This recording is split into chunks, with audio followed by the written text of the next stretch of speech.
He titulado este mensaje, Cristo es la imagen del Dios invisible. Cristo es la imagen del Dios invisible. Y de ese Dios invisible nosotros sabemos, todos nosotros hemos experimentado que es un Dios omnipotente. En Él está todo el poder. Dios es omnipotente. Entonces, como todo el poder está en Él, no hay nada imposible para Dios. No hay nada imposible para Dios. Pero también ese Dios invisible es un Dios omnipresente.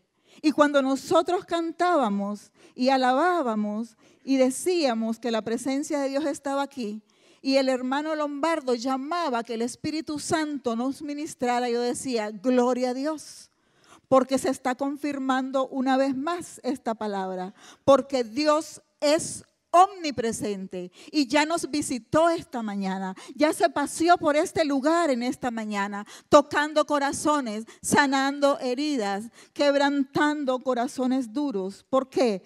Porque Él habita en medio de la alabanza de su pueblo. Él es omnipresente. Ahí mismo donde usted está ahorita, el Señor, Dios, está moviéndose. Está presente ahí al lado suyo. Y Dios también, ese Dios invisible que no vemos, es un Dios omnisciente. Todo lo sabe, todo lo escudriña. Desde antes que nosotros nos dispusiéramos a venir en esta mañana a esta casa a alabarle, Él ya sabía que nosotros estaríamos aquí alabando su nombre. Pero también Él es un Dios omnisciente que conoce toda situación por la que usted está pasando. Para Dios no es desconocida la situación. Si es una situación de alegría, Dios ya la sabe. Desde antes que usted comenzara a sentir ese gozo, ya Dios sabía que usted iba a tener un día de gozo. Y si usted está pasando por una tarde, por un día, una mañana de tristeza, el Señor ya lo sabe. Él sabe cómo están sus emociones. En cualquier momento, cuando usted se mueve en su casa, en su trabajo, cuando va por las calles, entonces nosotros tenemos que tener esa certeza que nos acompaña un Dios omnipotente, un Dios omnipresente y un Dios omnisciente. Maravilloso, ¿verdad? Maravilloso lo que Dios tiene para cada uno de nosotros. Pero ese Dios invisible es el Dios creador del universo. Ese Dios que no podemos ver es el Dios creador del universo. Nosotros no miramos a Dios, pero si solo echamos una mirada, nosotros podemos contemplar toda la creación, toda la hermosura, toda la grandeza de la creación. Y ahí está entonces la mano de Dios. Ahí está Dios en la creación. El rey David en el Salmo 19:1 dice que, vamos a leerlo, hermanos, Salmos 19:1. El rey David ahí nos dice que los cielos cuentan la gloria de Dios. Salmos 19:1.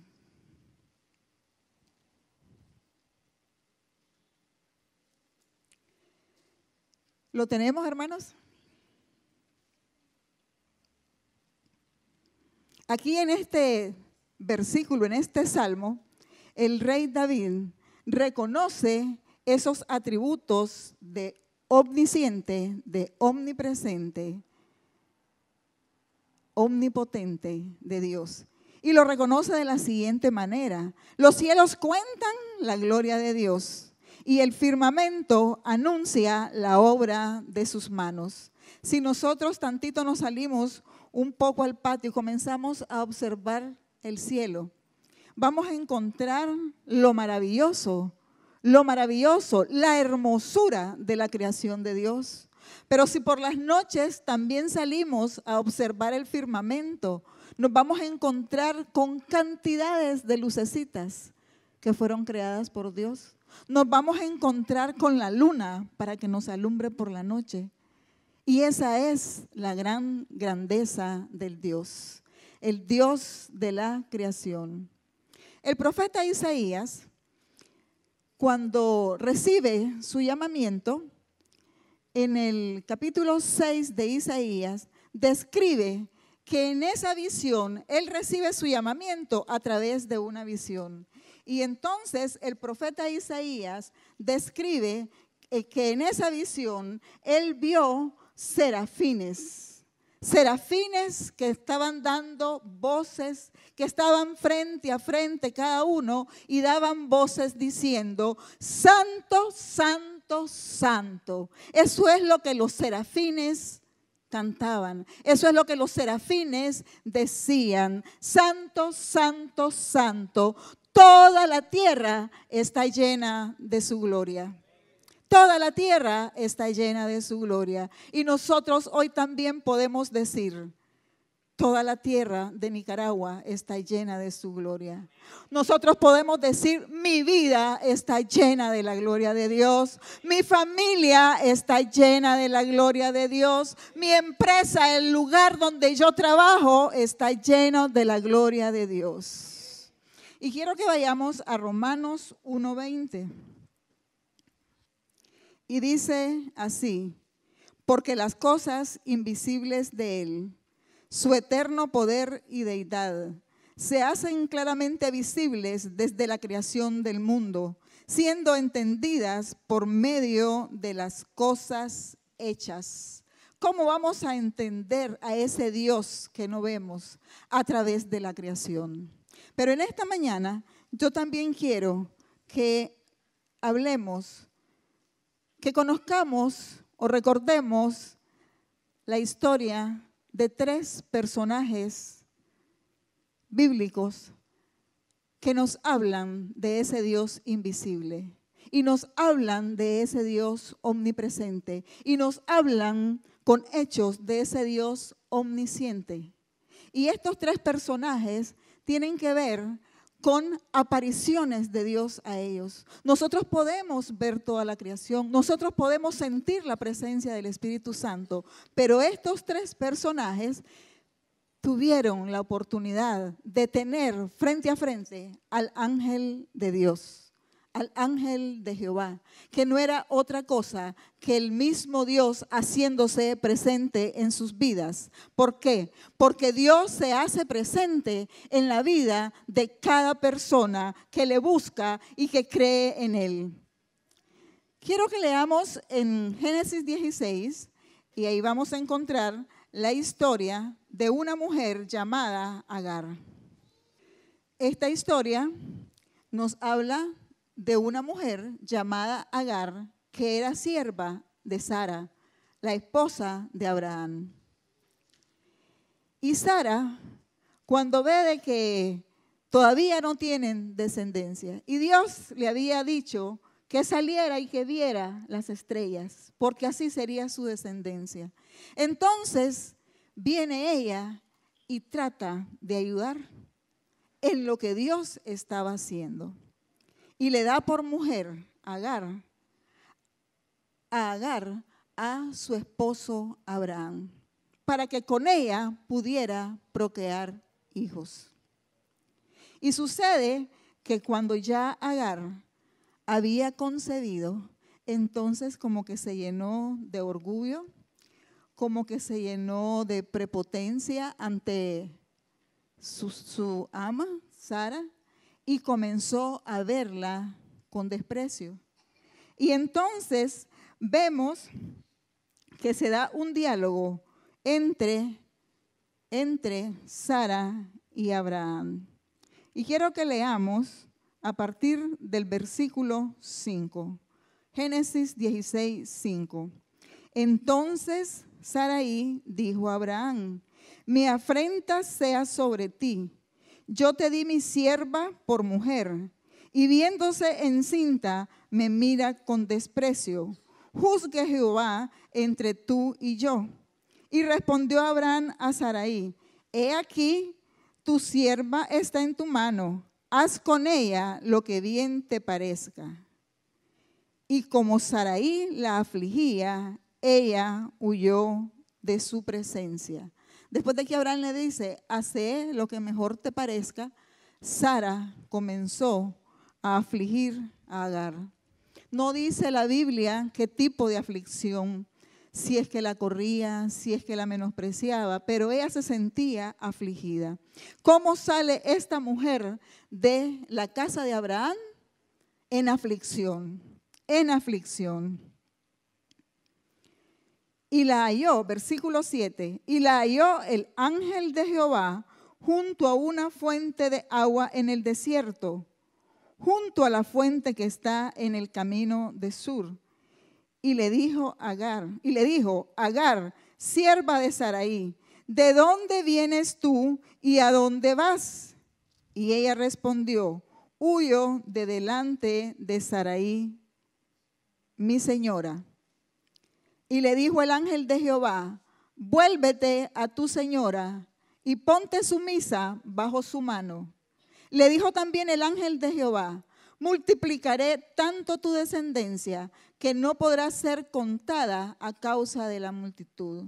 Además le dijo el ángel de Jehová: he aquí que has concebido y darás a luz un hijo y llamarás su nombre Ismael, porque Jehová ha oído tu aflicción. Qué maravilloso, ¿verdad? Que a uno le digan: Jehová ha escuchado tu aflicción. Luego entonces quiero que vayamos al versículo 13. Entonces llamó el nombre de Jehová que con ella hablaba: tú eres Dios que ve. ¿Cuántos de los que estamos aquí hoy podemos decir: tú eres Dios que ve? Porque en medio de mi aflicción tú has estado ahí. En medio de mi aflicción has estado presente. En medio de mi aflicción, miren que Agar salió huyendo. Y en medio de la aflicción, cuando ella tiene el encuentro con el ángel, entonces no solamente es quitada su aflicción, sino que le da dirección. Le dice: vuélvete donde tu ama. Vuélvete donde tu ama. Y luego él le da también la bendición de que será madre de multitudes. Salió en aflicción de la casa de Abraham. Salió en aflicción huyendo de Sara. Pero el encuentro que tuvo con ese ángel la transformó en otra mujer, con otras circunstancias, en otra posición. Entonces Agar obedeció y regresó a la casa de Abraham. Pero entonces ella llamó a ese pozo donde se había encontrado con el ángel: pozo del viviente que me ve. Pozo del viviente que me ve. Amén. Luego, si avanzamos un poquito más, en Génesis 21, los capítulos 14 y 19 nos vuelven a hablar de otra situación de Agar.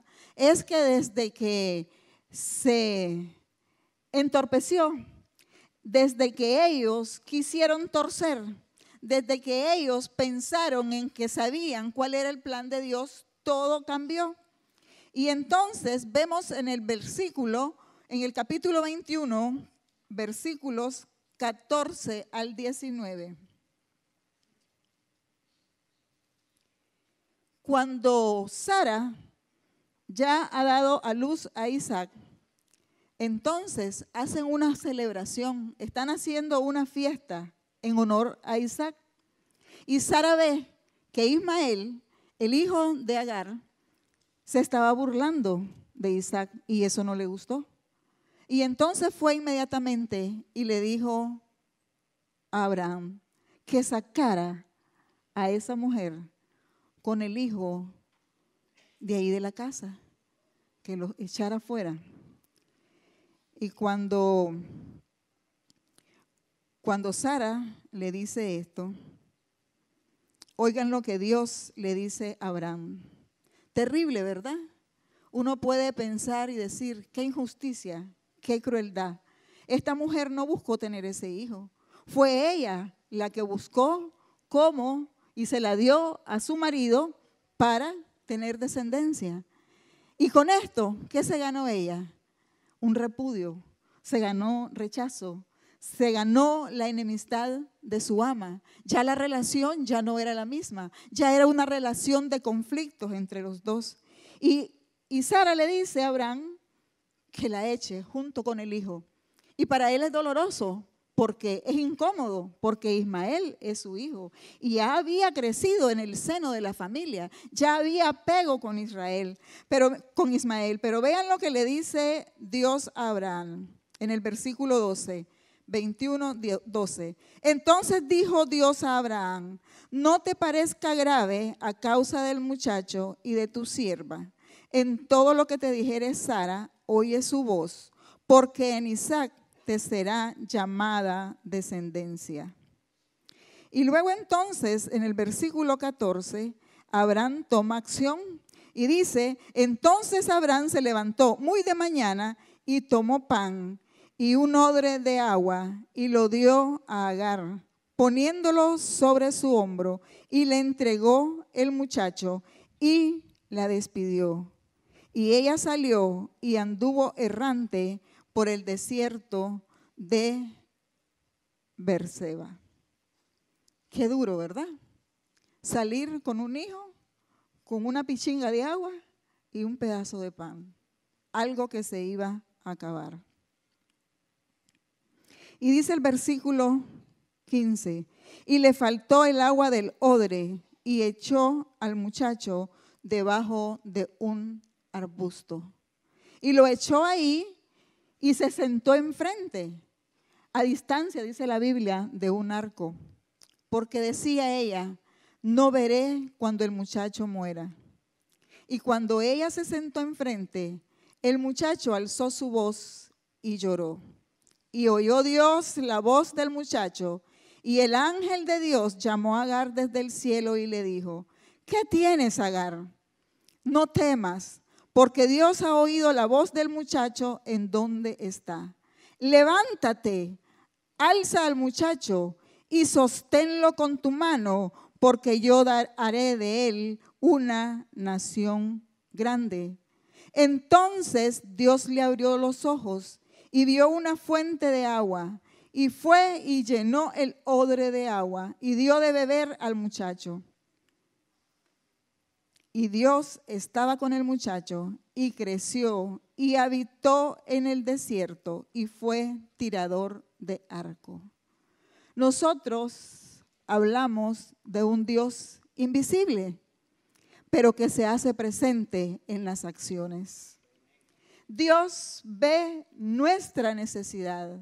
Miren que Agar en el segundo momento ni siquiera oró a Dios, ni siquiera alzó sus ojos. Dice la palabra que Dios escuchó el llanto del muchacho. Tanta era la desesperación de esta mujer que ni siquiera pudo levantar sus manos y pedirle a Dios para que le ayudara en su dificultad. Dios es un Dios que ve tu necesidad. Yo no sé cuál es la necesidad que usted tiene en esta mañana. Yo no sé por qué circunstancias está usted pasando en esta mañana, pero ese mismo Dios que vio la condición de Agar, que ese mismo Dios de ayer, es el mismo Dios de hoy que ve nuestra condición y ve cada una de nuestras situaciones y ve nuestra aflicción y ve nuestro dolor y ve nuestra angustia, pero frente a eso, Él siempre se hace presente. Él siempre se hace presente.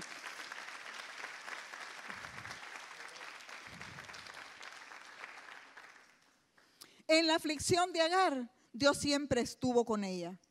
Dios siempre estuvo con ella. Cuando la mandó que se regresara, que fuera sumisa y regresara donde su ama, Dios estaba con ella. En la desesperación por el abandono, por ser echada de la casa donde había vivido tantos años ella y su hijo, Dios estuvo con ella.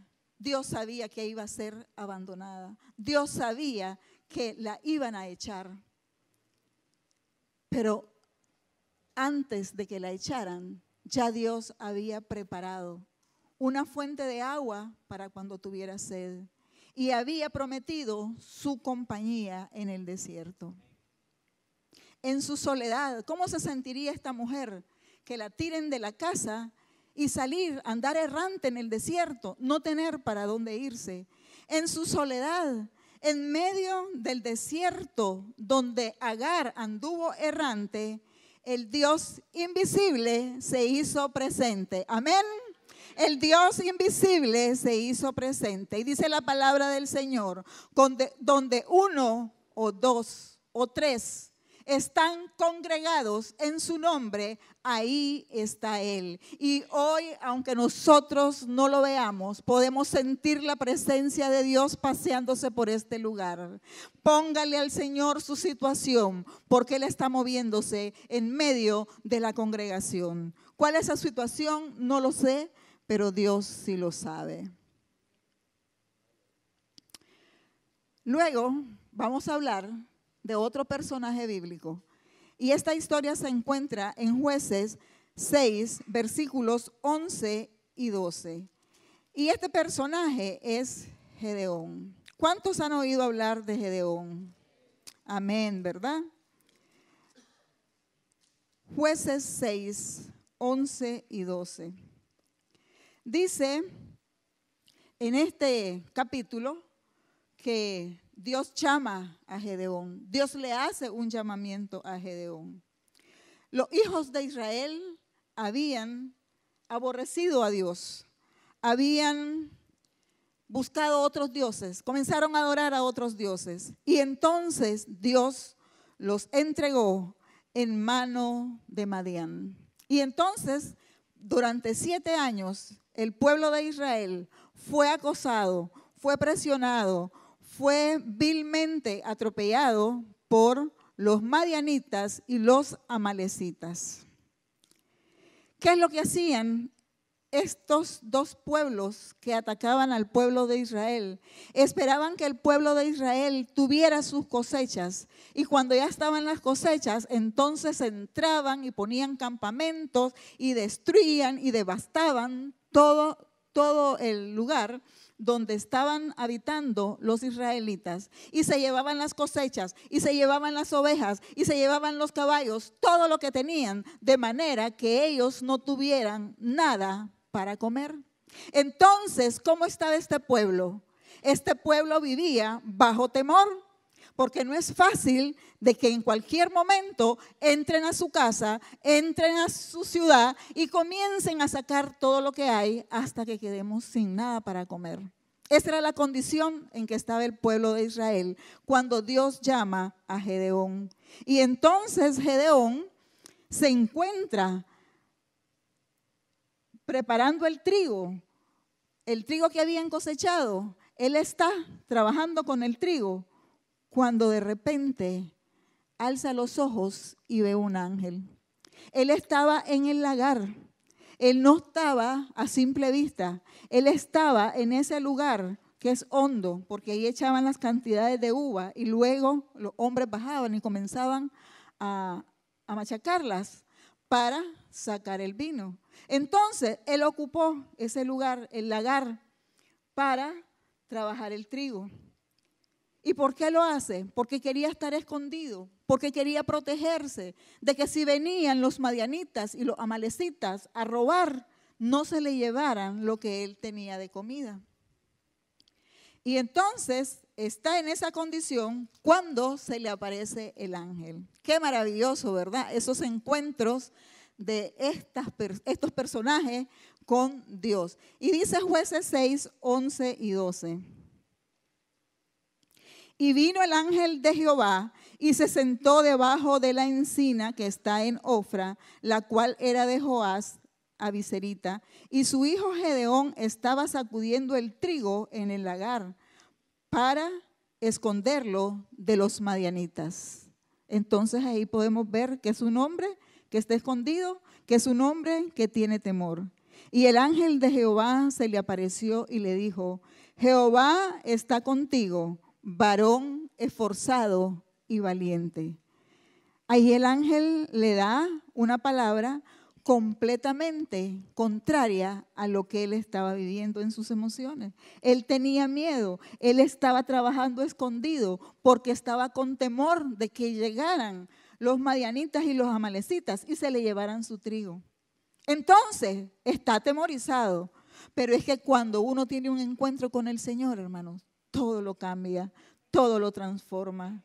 Usted cuando está atribulado, no se quede escondido con su tribulación, no se quede ahí agachado en el lagar con su tribulación. Salga de ese hoyo, encuéntrese con el Maestro, encuéntrese con el Señor, porque Él va a transformar su vida, Él va a transformar su situación, Él va a transformar la condición en la que usted se encuentra, y esa palabra de Dios se hace viva y eficaz. Gedeón entonces recibe la voz del ángel y una palabra profética donde le dice: Jehová está contigo. ¿Lo miraba Gedeón? No. Él lo que miraba era tribulación, él lo que miraba era amenaza, pero el ángel le dice: Jehová está contigo. Y a veces nosotros, cuando estamos aconsejando a alguien, cuando alguien viene y nos cuenta una situación, nosotros le decimos: Jehová está contigo. Y la gente puede decir: ¿y dónde está? Que no lo veo. ¿Dónde está? Que no lo veo. Y quizás lo que usted está viendo es completamente contrario a lo que usted está esperando. Aunque usted no vea lo que está esperando, siga confiando en el Señor, porque Él es fiel y verdadero. Y en su momento le va a decir: no temas, porque Jehová está contigo. No temas, mujer esforzada. Sal de esa condición. Esfuérzate y sé valiente. No te quedes ahí atada. No te quedes como la mujer de Lot, viendo para atrás. Lo que tenías atrás, lo que perdiste, eso quedó atrás. Mira hacia el frente, porque Dios tiene algo mejor para tu vida. A veces nosotros no vemos lo que Dios tiene para cada uno de nosotros, porque nos quedamos paralizados en el pasado, igualitos que la mujer de Lot. Pero en esta mañana, Dios quiere recordarnos quién es Él. Él es el Dios todopoderoso. Para Él no hay nada imposible. Amén. Luego entonces, quiero que veamos otra historia. Hay muchas que nos hablan de la grandeza de Dios. Y en Segunda de Reyes encontramos una historia que nos habla del siervo de Eliseo. También otra persona que el texto nos la narra como una persona que se angustia, que está angustiado, que entra en desesperación. Y quiero que busquemos Segunda de Reyes 6:8. Y dice así, para que conozcamos el contexto en que esto sucede, ¿verdad? A partir del versículo 8. Tenía el rey de Siria guerra contra Israel, y consultando con sus siervos, dijo: en tal y tal lugar estará mi campamento. Y el varón de Dios, que era Eliseo, envió a decir al rey de Israel, le mandó razón a Israel, al rey de Israel: mira que no pases por tal lugar, porque los sirios van allí. Le advirtió por dónde iban a estar los sirios. Entonces el rey de Israel envió a aquel lugar que el varón de Dios había dicho, y así lo hizo una y otra vez con el fin de cuidarse. Y el corazón del rey de Siria se turbó por esto, y llamando a sus siervos les dijo: ¿no me declararéis vosotros quién de los nuestros es del rey de Israel? Entonces uno de los siervos dijo: no, rey, señor mío, sino que el profeta Eliseo está en Israel. el cual declara al rey de Israel las palabras que tú hablas en tu cámara más secreta. Y él dijo: id y mirad dónde está, para que yo envíe a prenderlo. Y le fue dicho: he aquí que él está en Dotán. Entonces envió el rey allá gente de a caballo y carros y un gran ejército, los cuales vinieron de noche y sitiaron la ciudad. Y se levantó de mañana y salió el que servía al varón de Dios. Y he aquí el ejército que tenía sitiada la ciudad, con gente de a caballo y carros. Entonces su criado le dijo: ay, señor mío, ¿qué haremos? Entró en pánico y no es para menos, ¿verdad?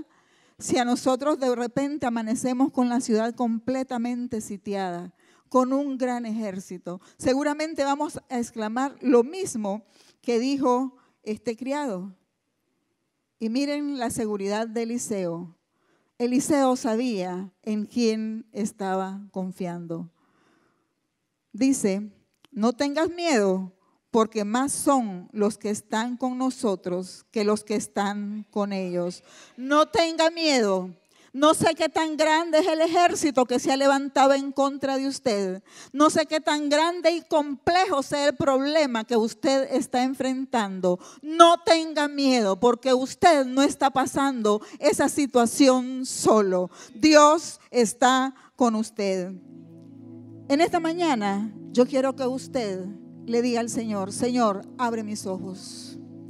Abre mis ojos, Señor. Señor, abre mis ojos para que yo pueda ver los ángeles que están alrededor mío. Dice la palabra del Señor: el ángel de Jehová acampa alrededor de los que le temen y los defiende. ¿A qué le teme usted en esta mañana? A un diagnóstico, créale al Señor.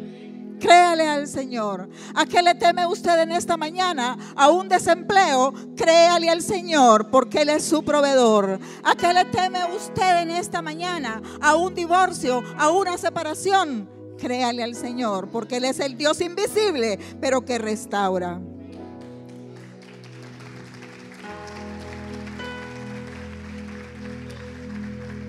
Y podríamos seguir mencionando muchos más personajes bíblicos que tuvieron ese encuentro con Dios y que Dios restauró sus vidas y que la transformó. Pero nosotros tenemos algo maravilloso. Nosotros tenemos la gloria de Dios que resplandece en nuestras vidas. Y quiero que leamos Colosenses 1:15. Colosenses 1:15 para ya terminar. En estos tiempos, en los postreros tiempos, dice el Señor. Dice la palabra del Señor, Colosenses 1:15, que Cristo es la imagen del Dios invisible, el primogénito de toda creación. Cristo es la imagen del Dios invisible. Cuando usted quiera reconocer la presencia de Dios en su vida, acérquese a Cristo. Cristo es la imagen de ese Dios invisible. Ese Dios que no vemos manifestó su gran amor por cada uno de nosotros, por usted y por mí. Ahí estaba el Dios invisible mostrando su gran amor a través de su Hijo Jesucristo. Y por eso nosotros podemos leer en Juan 3:16, porque de tal manera amó Dios al mundo que ha dado a su Hijo unigénito, para que todo aquel que en Él crea no se pierda, mas tenga vida eterna. El Dios invisible, el Dios que nosotros no vemos, es el que podemos sentir en la esencia de su amor. En la esencia de su amor. Cuando Cristo vino en gloria, vino a manifestar la gloria de Dios. El Espíritu de Dios estaba ahí. El Espíritu de Dios ungió a Jesús. Dios se hizo presente. Dios está presente cada vez que están siendo sanados los quebrantados de corazón. Si usted tiene un quebrantamiento en su corazón, si hay dolor, si hay una herida que usted no aguanta ya, preséntela al Señor. ¿Por qué? Porque no es su responsabilidad. No es su responsabilidad. Él vino, es responsabilidad de Cristo, porque Él vino, fue enviado a sanar a los quebrantados de corazón. No luche más con ese quebrantamiento. Venga y póngalo en las manos del Señor.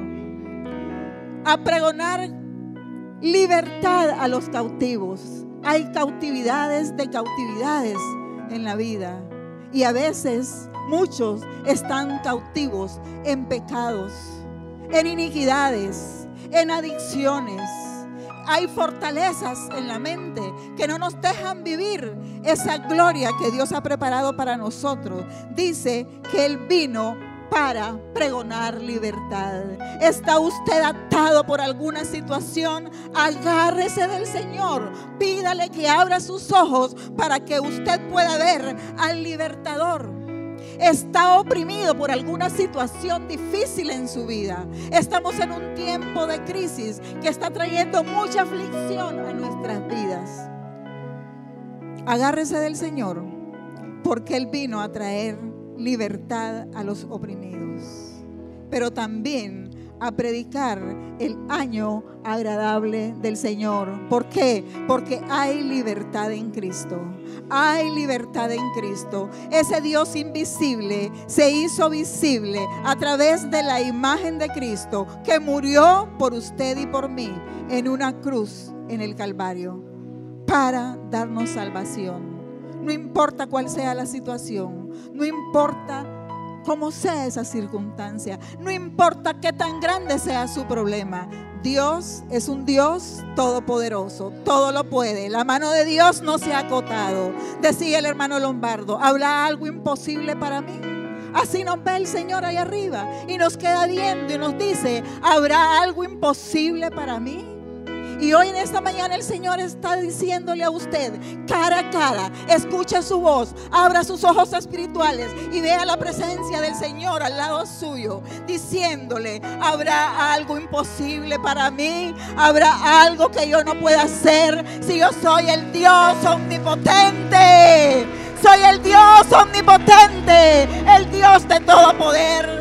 Soy el Dios omnipresente, que me muevo en medio de la congregación de los santos. Soy el Dios omnisciente, que todo lo sabe. Ante Él nada es oculto. A veces queremos ponernos una máscara y decir: sí, estoy contenta. Quítesela, abra sus ojos y agárrese de la mano del Señor. Amén.